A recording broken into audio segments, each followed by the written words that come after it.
دا چې د امریکا او طالبانو ترمنځ سوله هوکړه لیک کې څه مشکل راغلی او څه نواقص راغلي دا ټول معلومات مو په همدې ویډیو کې در سره چمتو کړي دي. ویډیو تر اخره را سره وګورئ، په ډېر څه به پوه شئ. د امریکا او طالبانو ترمنځ د سولې هوکړه ناکامه وبلل شوه. په امریکا کې د بهرنیو اړیکو شورا خپلواک سازمان د امریکا او طالبانو ترمنځ د سولې هوکړه ارزولې او دغه معامله یې ناکامه بللې ده.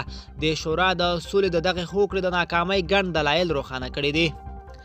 د بهرنیو اړیکو شورا خپلواک سازمان د امریکا او طالبانو ترمنځ د سولې تر هوکړې وروسته په افغانستان کې ورځ تر بلې د وضعیت خرابېدل د دواړو لوري ترمنځ د سولې هوکړې ناقص والی بللی او د افغانستان حکومت او طالبانو ترمنځ یې هم د سولې هوکړې ته د رسېدو پر وړاندې یو شمېر لوی خنډونه په ګوته کړي دي.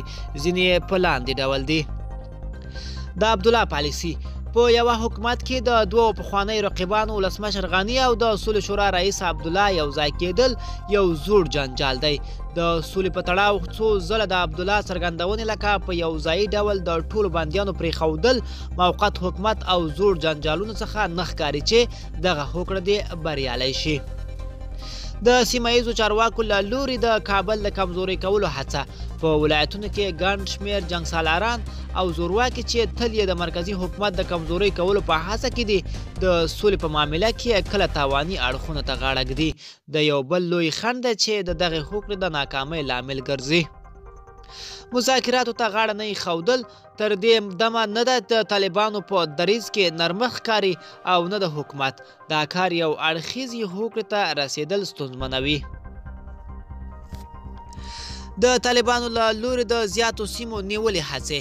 په داسې حال کې چې مذاکرات وشول او امریکا او طالبانو یوې هوکړې ته ورسېدل چې پر اساسي طالبانو او افغان حکومت هم په یو بل د بریدونو کموالی ومانه، خو ورځ تر بلې د جګړې سختېدل ښایي چې د سولې هوکړې ته رسېدل اسانه نه دي.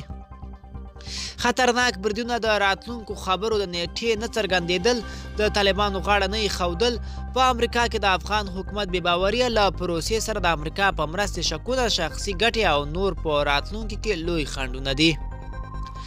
ملګرو، دا وه زموږ چمتو شوې ویډیو. د لا ښکلې ویډیوګانو لپاره زموږ ځواک ټي وي چینل سبسکرایب کړئ او تر بلې ویډیو ښه وخت ولرئ.